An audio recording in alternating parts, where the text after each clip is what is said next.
This is the Reolink Home Hub, and it's a centralized location to store all your footage from your Reolink cameras. What's up, YouTube? Welcome back to DIY Reed. My name is Reed, and in this video, we're going to be checking out the brand new Reolink Hub. Okay, well, I've had it for a month, maybe a little bit longer, but I'm just now getting time to do this video. So, what is this? And why is this something that you need? Well, I'm here to tell you. The Reolink Home Hub is a centralized location to store all of your Reolink camera footage. Each Reolink camera currently requires a micro SD card for each camera to record to. The Reolink Hub will solve for having to buy more than one micro SD card, as all the recordings from each camera will record to the Home Hub. One of the problems with the camera housing the micro SD card is if someone were to walk up to your camera and take your camera, your footage is gone. Now, it doesn't matter because you're going to have the Home Hub and it's going to be inside your house safe. Now, I've personally never ran into a situation where someone's tried to steal one of my security cameras outside, but I wouldn't rule it out. And in all honesty, not everybody lives in the same neighborhood I do. Not saying my neighborhood's very safe by any means, but at the same time, it's quite the possibility. Taking a look in the hub and what you get in the box, you get a 64 gigabyte micro SD card, a flat Ethernet cable, a power adapter, a quick start guide, and last but not least, the hub. Looking at the hub has a status light in the front, vent holes on the top. On the back, there's a speaker, power port on the bottom, reset hole, 2 micro SD card slots, and an Ethernet port. Setting up the Home Hub was fairly easy and straightforward. You put the micro SD card in any of the slots in the Home Hub, you plug it into power, and then you connect it to your home network using the Ethernet port. Once the hub is powered on and connected to your home network, you go into the Reolink app and hit the plus on the top right. This will allow you to add the Home Hub. Now, it's easiest to scan the QR code, but however, they give you other options if you need to. Once it adds it to the Reolink app, it's most likely going to ask to update the firmware. Mine did twice. I'm not sure if it updated the firmware on the Home Hub and the camera that I added, or if it just updated the firmware twice on the Home Hub. Once it's up to date, it's going to ask you to initialize the hub. Once it gets past initialization, it's going to ask you what devices do you want to connect to your hub, and it gives you a list of all the devices that are capable of doing this. I was up and running in about 10 minutes, including the firmware update. So here are some of the things that make this Home Hub great. It has 2 storage slots for micro SD cards that can handle up to 512 gigabytes each, totaling 1 terabyte of local storage.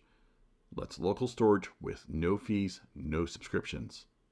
The Home Hub can handle up to 8 cameras, including the Reolink Wi-Fi and PoE cameras. I'll leave a link in the description below of any compatible camera that's capable of doing this right now. This is being updated all the time.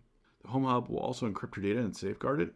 Now, since the hub has a speaker, it can be used as an alarm, but it also can be set up that it can make a sound when any of the cameras connected detects motion, which is kind of cool because it's not only going to notify your app, but it can also notify the Home Hub so that, like, if you have kids at home, they will know it, or if you have grandparents or parents or whatever it is, they will know if there's any motion outside of your house without actually having access to the app. The hub itself turns itself into a Wi-Fi access point using Wi-Fi 6, and it will broadcast 2.4 gigahertz and 5 gigahertz frequencies.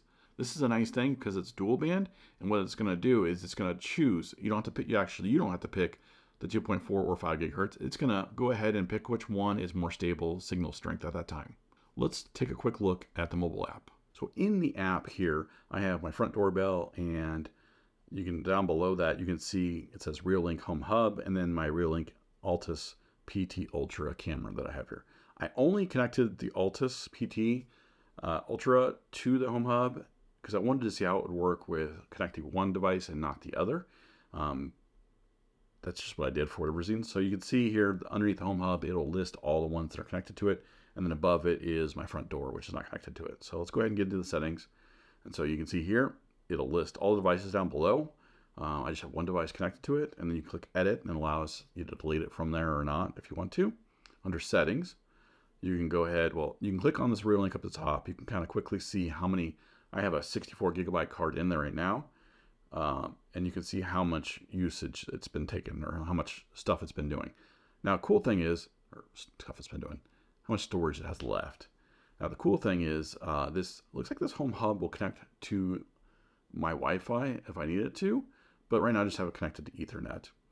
Now, under Wi-Fi, this is the Wi-Fi settings that this Home Hub will do. It'll basically broadcast a Wi-Fi signal so that all the cameras can connect directly to the hub if you want to.